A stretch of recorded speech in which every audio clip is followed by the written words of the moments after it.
sentirá el inenarrable espanto que le pondrá la piel de gallina y le llevará a reprimir un grito de horror.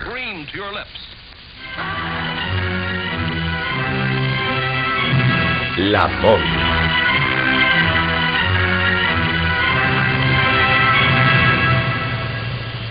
Actualmente las momias egipcias se tratan con la mayor delicadeza, porque la ciencia ya dispone de los instrumentos necesarios para desentrañar sus secretos sin destruirlas. Separad de este lado. A partir de diminutas muestras de tejido y de hueso, los investigadores son capaces de reconstruir aspectos de la vida cotidiana de hace 3000 años. El egiptólogo Bob Breyer, de la Universidad de Long Island, es un especialista en momias. Durante años, el proceso de la momificación ha sido una de sus mayores obsesiones. En general, los egiptólogos solían decir: sabemos perfectamente cómo lo hacían. Extraían el cerebro por la nariz y después los órganos internos. El proceso no es ningún misterio, pero no hay ningún papiro que explique cómo se momifica un ser humano.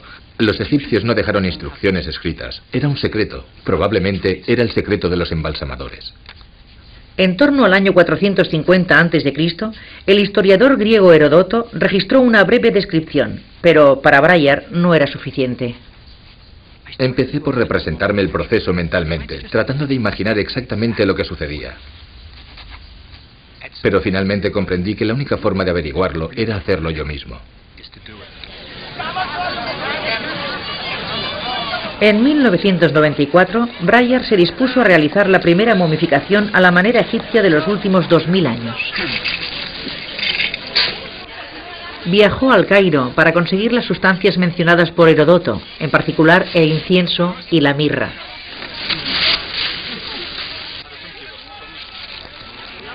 También iba a necesitar utensilios especiales.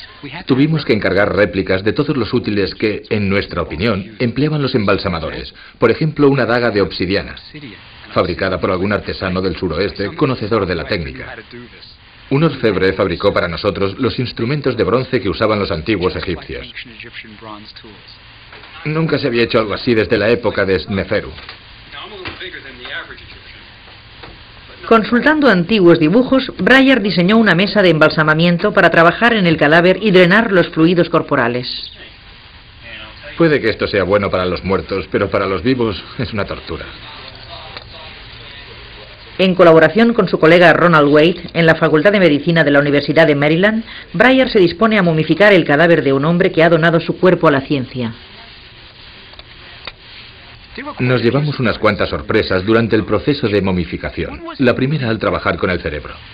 Todos creían que el cerebro se extraía por la nariz, o por lo menos así se describía la técnica en todos los artículos sobre el tema. Lo intentamos, pero no lo conseguimos.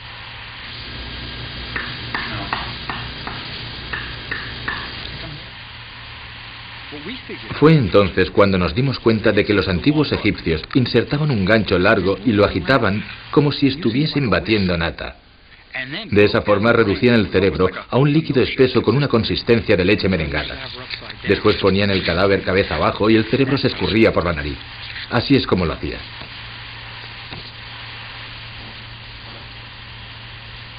Para extraer los órganos internos, practicaban una incisión con una daga de obsidiana, afilada como un bisturí.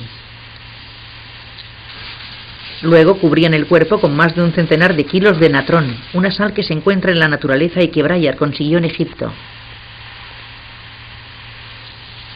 Los órganos internos se sometían a un tratamiento especial, por separado. Se suponía que en el plazo de un mes el natrón iba a absorber toda la humedad del cadáver. Para Breyer, el suspense resultó casi insoportable. Nos preguntábamos qué aspecto tendría el cadáver, si parecería una momia o si tendríamos que esperar otros 3000 años para que se pareciera a los ejemplares de los museos. Fue increíble. Cuando retiramos el natrón descubrimos que el cadáver se había transformado en una auténtica momia. Como convincente demostración de que estamos hechos principalmente de agua, el cadáver se redujo de los 72 kilos originales a poco más de 20. ¿Qué aceites, Bob?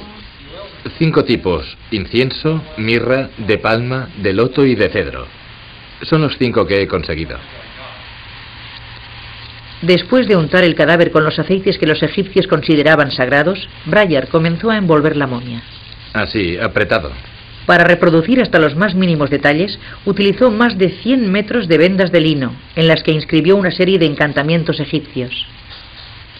Los órganos internos se depositaron en réplicas de antiguos canopes, fabricados por los estudiantes de la universidad. Lo hemos perfumado y ahora vamos a envolverlo y a colocarlo en el canope. Mucha gente no se da cuenta de que la finalidad de este experimento no es la momia en sí, sino los conocimientos que aporta. Además, el proyecto aún no ha terminado. Todo hace pensar que nuestra momia se conserva perfectamente bien. Lleva más de 2 años a temperatura ambiente y no presenta signos de deterioro. Su estado es estable, por lo que suponemos que lo hemos hecho bien. Se utilizan estudios de investigación de todo el mundo. Muchos grupos de especialistas que estudian las antiguas momias egipcias nos piden muestras de tejidos, porque esta es la única momia del mundo cuyo proceso de momificación conocemos al detalle. Es la única momia egipcia con un historial clínico completo, por así decirlo. Por lo tanto, es una momia muy importante. Por lo menos en la crónica científica, la momia de Breyer ha alcanzado la inmortalidad, lo cual seguramente habría merecido la aprobación de los antiguos egipcios. La búsqueda de la vida eterna continúa en la actualidad, solo que de una forma diferente. La técnica criónica consiste en congelar el cuerpo en nitrógeno líquido inmediatamente después de la muerte. Los que intentan esta vía confían en que los científicos del futuro sean capaces de devolverles la vida.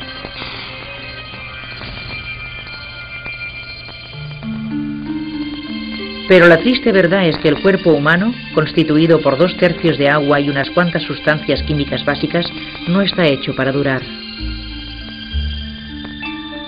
A la intemperie, en un ambiente cálido, un cadáver puede quedar reducido a un simple esqueleto en cuestión